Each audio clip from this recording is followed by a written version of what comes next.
ہما فرق وہ بہت ہنستی تھی، بات بات پر کھلکھلا کر ہنستی۔ میری عادت ہے کہ میں کسی سے بہت جلد گھلتی ملتی نہیں، لیکن اس کے ساتھ کام کرنے کی وجہ سے دن کا بڑا حصہ اس کے ساتھ گزرتا تھا۔ تو پہلے روز سے ہی اس کی خوش مزاجی نے مجھے اتنا متاثر کیا کہ کچھ ہی دنوں میں اجنبیت کا احساس مٹ گیا۔ اس کا تعلق مراکو سے تھا۔ ہم دونوں کتابوں کی ایک چھوٹی سی پرائیویٹ دکان پر کام کرتے تھے۔ دکان کا مالک اندر دفتر میں ہوتا، ہم باہر دکان میں مختلف قسم کے کام کرتے، جن میں کتابوں کی ترتیب، جھاڑ پونچھ اور فروخت کا کام شامل تھا۔ ایک چھوٹا سا کافی کارنر بھی تھا جہاں کتابیں پڑھنے کی سہولت بھی تھی۔ اگر کوئی کافی کی فرمائش کرتا تو اسے کافی بنا کر دے دیتے۔ اس کا نام نیہا تھا۔ وہ 45 سے 50 کے درمیان ایک خوبصورت عورت تھی۔ اس کے چہرے پر سب سے نمایاں اس کی سیاہ کالی موٹی موٹی بہت چمکدار آنکھیں تھیں، سانولی مگر پرکشش رنگت، اور سیاہ کالے گھنگریالے بال، لمبا قد، کسا ہوا جسم۔ مجموعی طور پر وہ ایک پرکشش عورت تھی۔ جس وقت دکان میں کوئی نہ ہوتا اور کام بھی کوئی خاص نہ ہوتا تو ہم دونوں بیٹھ کر خوب باتیں کیا کرتے تھے۔ مالک اچھا آدمی تھا اور بے جا روک ٹوک کا قائل نہیں تھا۔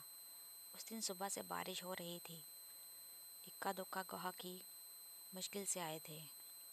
ہم دونوں کافی کارنر میں جا کر بیٹھ گئے جہاں پڑھنے والوں کے لیے آرام دہ صوفے پڑے ہوئے تھے۔ دروازے پر گھنٹی لگی تھی جو کسی کے اندر داخل ہونے پر بجتی، اس لیے ہم بے فکری سے باتیں کر رہے تھے۔ نیہا کسی بات پر ہنسی تھی اور جب وہ اس طرح بے تحاشا ہنستی تو اس کی آنکھوں میں پانی آ جاتا۔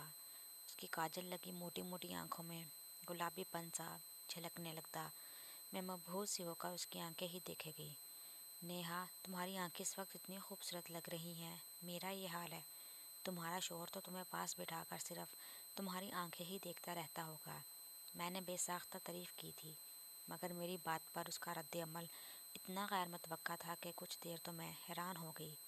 وہ بے ساختہ قہقہ لگا کر ہنسی تھی اور کتنی ہی دیر اسے اپنی ہنسی پر قابو پانے میں لگی۔ تمہیں کیا ہوا؟ میں نے کوئی لطیفہ سنا دیا؟ جب اس کی ہنسی تھمنے کا نام ہی نہیں لے رہی تھی تو میں نے پوچھا، کون سا شوہر، پہلا والا کہ دوسرا والا؟ اس نے رک کر بے ساختہ پوچھا اور پھر ہنسنے لگی۔ مجھے حیرت ہوئی کیونکہ میں یہ تو جانتی تھی کہ اس کا ایک 13 برس کا بیٹا علی ہے، مگر اس سے زیادہ اس کی نجی زندگی کے بارے میں نہ کبھی اس نے بتایا، نہ ہی کبھی میں نے پوچھا۔ کیا مطلب؟ یہی کہ کون سا شوہر پاس بٹھا کر آنکھیں دیکھتا ہے اور ان کی تعریفیں کرتا ہے۔ کیوں نہیں کرتے؟ مجھے اس کی بات ہی سمجھ نہیں آ رہی تھی، اس لیے میں کنفیوز سی ہو گئی۔ مردوں کو صرف ایک چیز کی خواہش ہوتی ہے، اس کے علاوہ انہیں دوسری کسی بات سے دلچسپی نہیں ہوتی۔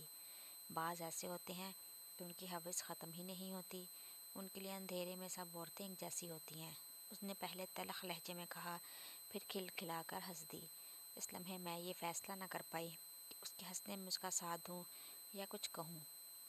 مجھے کسی کی ذاتیات میں دخل دینا پسند نہیں تھا، نہ ہی کریت کریت کر باتیں پوچھنے کا شوق تھا، لیکن اس وقت جانے کیوں لگا کہ وہ مجھے کچھ بتانا چاہتی ہے، یا یہ توقع کر رہی ہے کہ میں اس سے پوچھوں، تمہارا پہلا شوہر؟ مجھے سمجھ ہی نہیں آئی کہ اس سے کیا پوچھوں۔ میں نے اس سے طلاق لی تھی۔ اس نے میری مشکل آسان کر دی۔ ایک نمبر کا حرامی اور آوارہ تھا۔ اوہ، اس میں افسوس کی کیا بات ہے؟ تمہارے خیال میں اس کے ساتھ رہتی اور اس سے خاموشی سے مار کھاتی رہتی؟ مارتا تھا؟ یہاں جرمنی میں رہ کر؟ میں نے حیرت سے پوچھا۔ نہیں، میری پہلی شادی مراکو میں ہوئی تھی، تب میری عمر 20 سال تھی۔ ہم لوگوں میں رواج ہے جب شادی کرنی ہو تو لڑکا لڑکی کے ماں باپ کو رقم دیتا ہے۔ شادی کے وقت اس نے بھی دی تھی، مگر کچھ عرصہ گزرنے کے بعد اس نے مجھے تنگ کرنا شروع کر دیا تھا۔ اسے جوئے اور شراب کی لت تھی اور اس مقصد کے لیے اسے پیسہ چاہیے تھا۔ ہمارے پہلے 2 سال اچھے گزرے تھے، پھر اس کی اپنی کام پر لڑائی ہوئی تو اسے وہاں سے نکال دیا گیا۔ پھر وہ اکثر اوقات گھر پر رہنے لگا اور ہمارے درمیان تلخیاں شروع ہو گئیں۔